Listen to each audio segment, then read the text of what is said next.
ಎಲ್ರಿಗೂ ನಮಸ್ಕಾರ. ಸೃಷ್ಟಿ ಸ್ಟೈಲ್ ಚಾನಲ್ಗೆ ಸ್ವಾಗತ. ಇವತ್ತು ನಾನು ರೈಸ್ ವಾಟರ್ ಚಾಲೆಂಜ್ ಮಾಡ್ತಾ ಇದ್ದೀನಿ.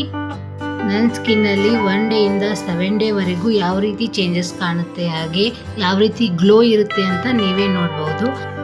ರೈಸ್ ವಾಟರ್ನ ಯಾವ ರೀತಿ ರೆಡಿ ಮಾಡೋದಂತ ನೋಡೋಣ ಬನ್ನಿ. ಇಲ್ಲಿ ನಾನು 1-2-3 ಸ್ಪೂನಷ್ಟು ಅಕ್ಕಿನ ತೊಗೊಂಡಿದ್ದೀನಿ. ನೀವು ಯಾವ್ದು ಯೂಸ್ ಮಾಡ್ತೀರಾ ಅದನ್ನೇ ತಗೊಳ್ಳಿ. ಅದನ್ನು ಚೆನ್ನಾಗಿ 2-3 ಟೈಮ್ ವಾಶ್ ಮಾಡಬೇಕು. ಅದಾದಮೇಲೆ ಓವರ್ ನೈಟ್ ನೆನೆಸಿಡಬೇಕು, ಇಲ್ಲ ಅಂದರೆ 4 to 5 hour ಆದರೂ ನೆನೆಸಿಡಬೇಕು ನೀರಲ್ಲಿ. ಅದಾದಮೇಲೆ ಒಂದು ಬೌಲ್ ತಗೊಂಡು ಅದರಲ್ಲಿ 4 ಚಮಚ ರೈಸ್ ವಾಟ್ರನ್ನ ತಗೋಬೇಕು. ಅದಾದಮೇಲೆ 1 ಸ್ಪೂನಷ್ಟು ಅಲೋವೆರಾ ಜೆಲ್ ತಗೋಬೇಕು, ಹಾಗೆ ಅರ್ಧ ಸ್ಪೂನು ಗ್ಲಿಸರಿನು, ಹಾಗೆ 1 ವಿಟಮಿನ್ ಇ ಕ್ಯಾಪ್ಸೂಲ್ನ ಸೇರಿಸ್ಕೊಳ್ಬೇಕು. ಅದನ್ನು ಚೆನ್ನಾಗಿ ಮಿಕ್ಸ್ ಮಾಡ್ಕೊಳ್ಬೇಕು. ಅದಾದಮೇಲೆ ಈ ರೀತಿ ಒಂದು ಸ್ಪ್ರೇ ಬಾಟಲ್ನ ತಗೊಂಡು ಅದರಲ್ಲಿ ನಾವು ರೆಡಿ ಮಾಡಿರುವಂಥ ರೈಸ್ ವಾಟರ್ನ ಹಾಕ್ಕೊಳ್ಬೇಕು.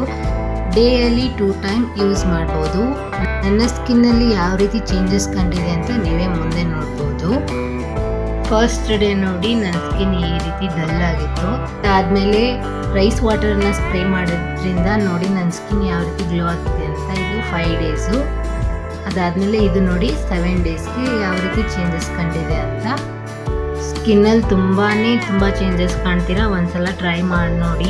ರೈಸ್ ವಾಟರ್ ಯೂಸ್ ಮಾಡೋದ್ರಿಂದ ಸ್ಕಿನ್ ತುಂಬಾ ಚೆನ್ನಾಗಿ ಗ್ಲೋ ಆಗುತ್ತೆ, ಹಾಗೆ ಸ್ಮೂತ್ ಆಗುತ್ತೆ. ಒಂದ್ಸಲ ಟ್ರೈ ಮಾಡಿ ನೋಡಿ, ನಿಮಗೂ ಕೂಡ ಇಷ್ಟ ಆಗುತ್ತೆ. ಹಾಗಿದ್ರೆ ಈ ವಿಡಿಯೋ ಇಷ್ಟ ಆದರೆ ಲೈಕ್ ಮಾಡಿ, ಶೇರ್ ಮಾಡಿ, ಹಾಗೆ ಸಬ್ಸ್ಕ್ರೈಬ್ ಮಾಡ್ಕೊಳ್ಳಿ.